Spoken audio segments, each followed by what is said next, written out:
New York has a new law that bans certain hunting competitions. Starting later this year, it'll be illegal to hunt rabbits, squirrels, coyotes, and some other animals in a tournament setting. Supporters of the bill say it'll help prevent indiscriminate killing of wildlife. The thing is, these tournaments have been super popular family events in the North Country for decades. We visit one such annual tournament that will be its last on today's Story of the Day. Support for Story of the Day comes from the St. Lawrence County Community Development Program, now accepting applications for the Head Start program to prepare children ages 3 to 5 for school. Online at slccdp.org/head-start. Hey, I'm David Sommerstein. It's Tuesday, January 23rd. First up, a man from central New York was found dead after his truck broke through the ice on the St. Lawrence River over the weekend. According to the Watertown Daily Times, the 49-year-old man drove onto the ice Saturday night in Clayton. His truck was reported on Sunday morning, and a team of state police divers pulled his body from the river. According to the paper, an investigation is ongoing, though police say they don't suspect foul play. Late last week, an ATV and trailer also went through the ice on the St. Lawrence River. The town of Clayton is warning people not to trust the ice, particularly in bays of Lake Ontario and the St. Lawrence River, despite the recent cold temperatures.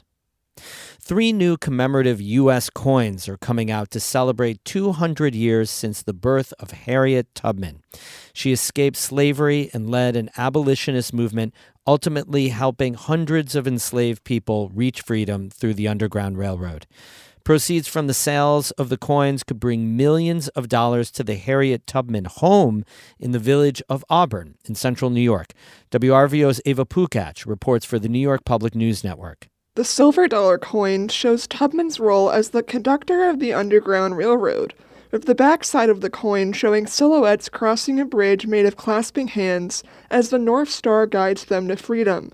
The half-dollar coin depicts Tubman's time serving in the Union Army during the Civil War, where she was the first woman to lead an expedition.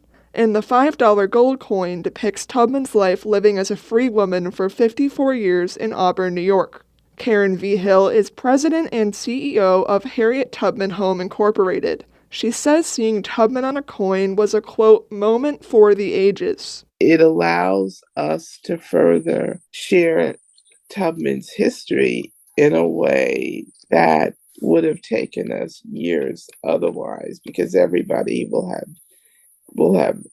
the opportunity to purchase a coin and to have it,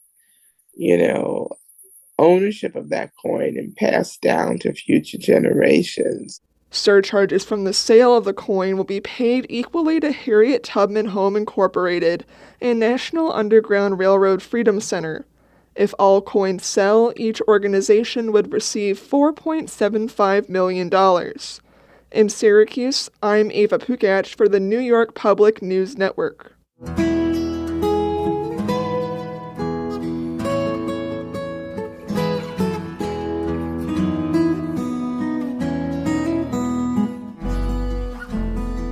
New York's new law that bans certain hunting competitions exempts the most popular ones, like deer, bear, turkey, fishing derbies, those kinds of things.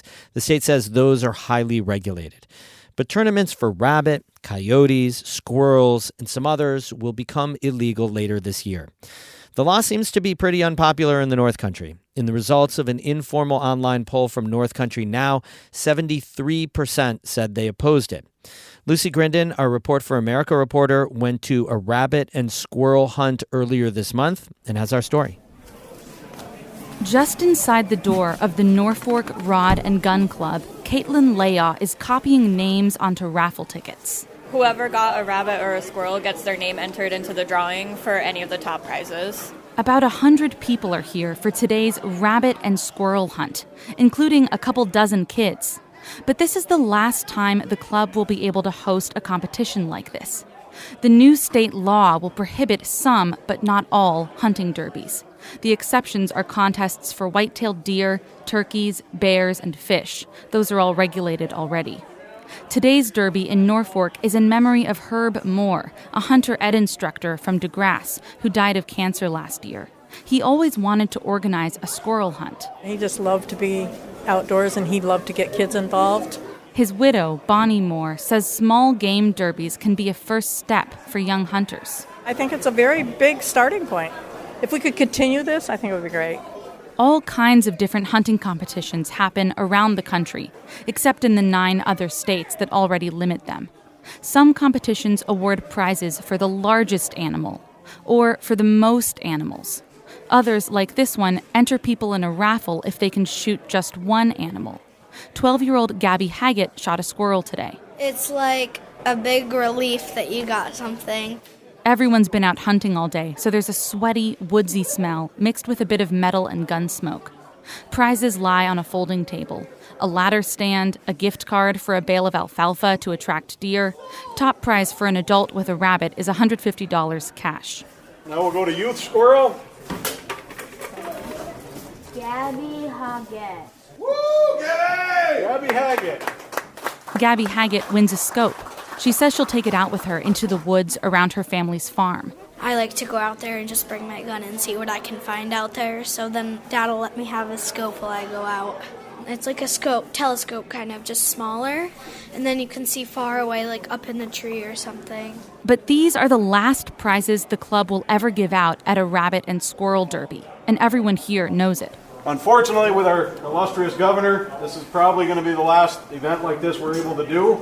That's Adam Wilson, busy running the raffle. A press release from the governor's office says the new law will protect wildlife while preserving hunting and fishing traditions. State Assembly member Deborah Glick sponsored the law. These contests in a concentrated period results in the wasteful slaughter of large numbers of a particular species in an area. Glick says it's the state's responsibility to preserve natural resources, including wildlife. The governor's press release said the law will stop the killing of significant numbers of animals, often coyotes, crows, squirrels, and rabbits. Glick stressed that the law will not ban normal hunting of those animals. Nothing in this bill prevents people from hunting under the regulations from the Department of Environmental Conservation. And so for those who augment their family's food supply, nothing in this prevents that. As for introducing kids to hunting, Glick pointed out that as of last year, New Yorkers as young as 12 can get hunting licenses and learn. Jason Collar is president of the Norfolk Rod and Gun Club. The rabbit hunt for our club was one of our major fundraisers a year. Collar says the entry fees help keep the lights on, so the club can offer programs like kids archery, which costs $10 to join and then $5 a night. He says the new law will force lots of hunting clubs to find other fundraisers. We're going to adapt and overcome different legislations and then follow all the rules we're supposed to.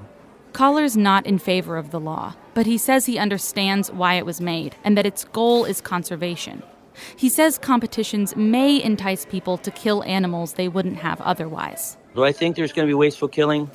If you go out to your back bird feeder in a back road and you decide to kill that squirrel to come in and get a prize, sure. Would you have left the squirrel alone? Probably.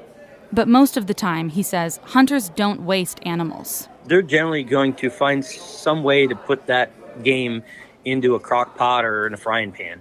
So it's not wasteful. A lot of these guys are going to be hunting anyway. Just not all at once anymore, and not for prizes. The new law takes effect in November. Lucy Grindon, North Country Public Radio, Norfolk. We have more news all the time on our website, ncpr.org.